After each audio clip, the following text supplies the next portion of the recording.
scandal has claimed the first ministerial scalp today as the Justice Minister, Shahid Malik, was forced to step down.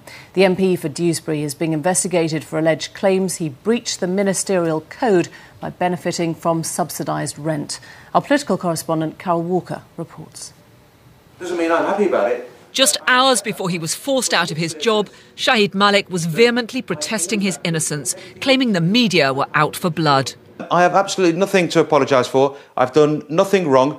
I've not been at the periphery of the rules. I haven't abused the rules. I've been absolutely at the core of the rules, and at every opportunity I've sought advice to ensure that I was always at the core of the rules. A flat-screen television costing £2,100 was one of the claims totalling more than £66,000 that Shahid Malik made on his second home's allowance. The authorities would only pay half the cost of that TV.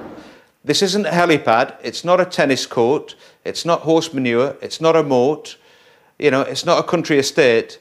This is £1,050 for a television. No contrition there. He dismissed as fabrication claims that the rent he paid on his constituency home was just £100 a week. But the investigation will focus on allegations he failed to declare as subsidised rent. Shahid Malik is the latest casualty of a week of revelations in the Telegraph, which obtained details of all MPs' expenses. Thousands of pounds are being repaid as MPs struggle to save their reputations. The stories of claims for swimming pools, moats and chandeliers has provoked a new mood of public hostility towards politicians here.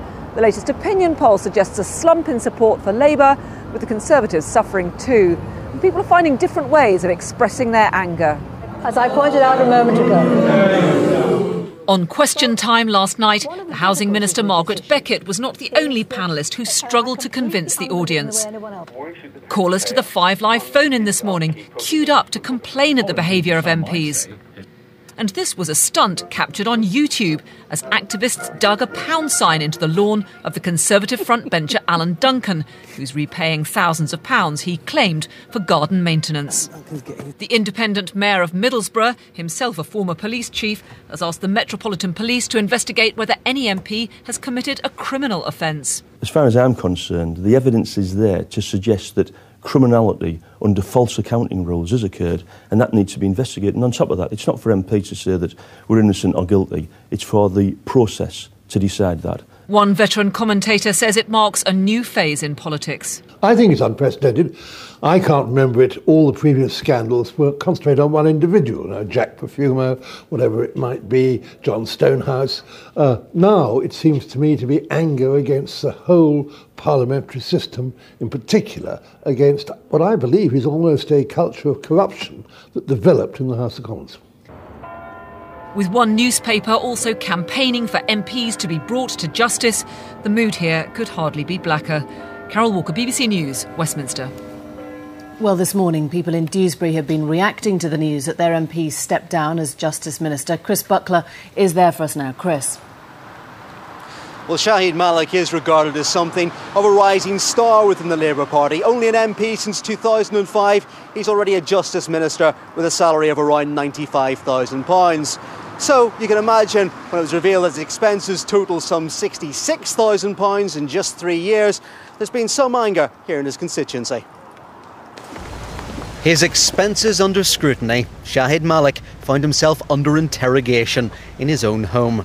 The questions weren't about this property, but instead his second home in London. In interview after interview, in the kitchen of his main house in Dewsbury, he was defiant, insisting he'd nothing to apologise for. My constituents would expect this to be my main residence. I'm proud that it is. But just an hour later, there was a sudden change of heart. The announcement that he was stepping down as Justice Minister pending an inquiry wasn't made by Shahid Malik nor his constituency office. It was made at Westminster. However, in Dewsbury, many had questions about the nearly £67,000 he claimed over 3 years. Disgusting. I think it's absolutely disgusting. Some of us will be travelling to Wales and York and Newcastle, and we don't get a second home allowance. The more money that people earn, the more they want to do other people out of money. This man does rent Mr Malik his home in Dewsbury. The Daily Telegraph claimed he charges the MP just £100 a week. He disputes that, but he wouldn't say today how much he was paid. In this morning's interviews, Mr Malik said the media needed to draw a line under the expenses scandal. But it's clear that someone is still asking questions. Well, the Prime Minister's spokesman says that nobody is going to step into Shahid Malik's place for the minute. And if after this inquiry is cleared, he will once again become Justice Minister.